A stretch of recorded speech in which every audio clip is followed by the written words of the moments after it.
এতদিন পর বাড়ি যাচ্ছি, আমার খুব খুশি লাগতেছে। আমার একটা মামাতো ভাই আছে, ওকে আমি খুব ভালোবাসি, আমার অনেক আদরের ভাই। তাকে অনেক মিস করি আমি। ডাক্তারদের জন্য সবার দোয়া আমি এত দূর আসতে পারছি। সবার সাথে দেখা করব, মজা করব, মনির সাথে দেখা করব। এতদিন পর বাড়ি যাচ্ছে, আমার খুব খুশি লাগতেছে, কি বলবো আর। আমার খুব মামুনির জন্য কষ্ট লাগে। মামুনি অনেক কষ্ট করছে আমার জন্য, সারা রাত জেগেছিল আমি যখন আইসিইউতে ছিলাম।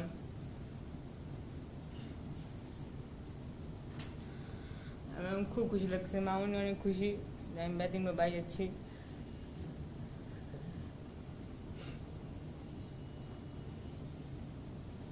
আমিও খুব খুশি আজকে।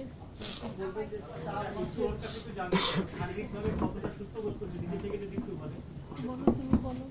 বলো বাবা, তোমার কেমন লাগছে? তোমার এখন কেমন কেমন কেমন ফিল করতেছ? আমার খুব ভালো ফিল হচ্ছে। আমার কোনো নিজের মধ্যে আমি অসুস্থতা ভাব রাখতেছি না যে বাহার যেতেছি। আমি চিন্তা করছি আমি সুস্থ একদম।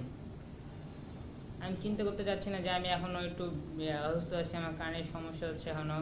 কিন্তু আমি ওগুলো চিন্তা করতে চাই না, যে আমি চাচ্ছি যে আমি একদম সুস্থ, আগে জীবনটা ফিরে নিতে চাই। আমি আমার ফুটবল খেলা খুব পছন্দ, আমি চাই আমি তাড়াতাড়ি সুস্থ আবার আগের মতো ফুটবল খেলবো। ডিজাইন, এলিগেন্স, বিউটি, সেরা পণ্য সবার জন্য জেভিকো। ইনশাআল্লাহ ইনশাআল্লাহ ইনশাআল্লাহ। আর ওর কেবিনে একটা ফুটবল আছে, এই যে। হ্যাঁ,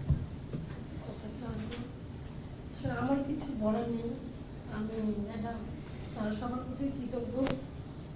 তারা আমার বাচ্চাকে আমার কাছে ফিরে দিচ্ছে। ভবিষ্যতের জন্য আমি ওদের এই সাপোর্টটা পাই, এতটুকুই শুধু আমার ওদের কাছে চাওয়া, আর কিছু বলার নেই।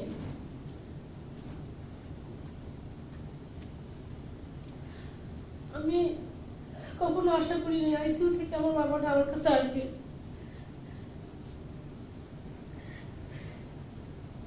ওদের সেবা, ভালোবাসা আমার বাচ্চাটাকে এই পর্যন্ত নিয়ে আসছে। আমি বাচ্চাটাকে নিয়ে বাসায় ফিরবো আজকে, আমার কত যে আনন্দ আমি বুঝাইতে পারবো না।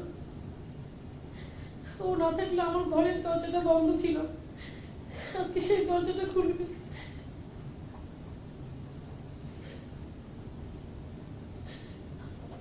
আর কিছু বলার নেই আমার। ম্যাডামকে অনেক ধন্যবাদ, স্যার অনেক ধন্যবাদ, সব ম্যাডামদের অনেক ধন্যবাদ। ওরা আমার বাচ্চাকে এত ভালোবাসতে আমি বুঝাইতে পারবো না।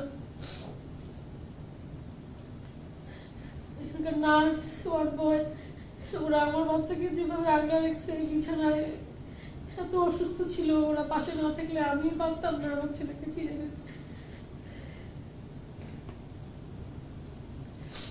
সবার কাছে আমি কৃতজ্ঞ, দেশ বিদেশ থেকে যারা আমার পাশে ছিল, ওর পাশে ছিল।